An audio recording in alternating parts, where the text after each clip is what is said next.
Не, всъщност започвам тук от тая маса. Тук сериозните пиячи първо трябва да...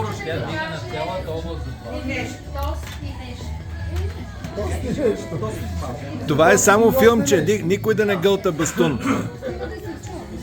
Само филмче, видео. Чувам ли се?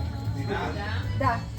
Искам да благодаря на всички за това, че откликнахте и че сте тук. Аз съм ви дълбоко благодарна за мен. Тази среща, вчера бях с ученици от основното, са от най-големите подаръци в живота ми. Радвам се, че бях инициатор на тази среща. Искам да благодаря сърдечно и на, как се казва, инициаторски инициативния комитет на Краси Жоров, който се е изключил и търсил информация и събирал с ученици, защото знам, че не ви е било и лесно, но успяхте. Браво на вас! Браво! Искам в началото да си спомним за всички хора, които не са с нас, за Митев и за наши съученици, които ги няма, но както казах и вчера,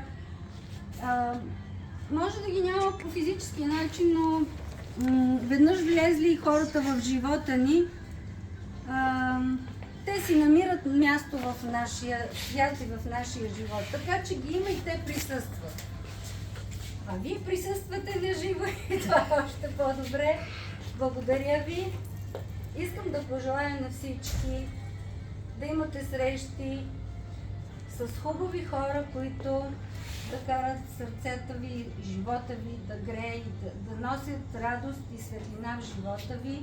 Искам да ви пожелая да имате светлина в душата си и обич в сърцата си, да срещате хора, които да ви дават стимули да вървите напред и да се доразвивате, да срещате нови интересни идеи, да раждате нови интересни идеи, да споделяте интересни идеи, да живеете в радост, да се събирате и да споделяте с хората това, което си заслужава, защото живота не е работа, живота е това.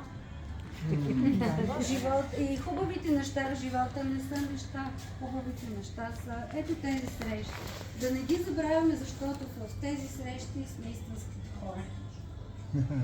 От сърце благодаря за всичко. И ние благодаря.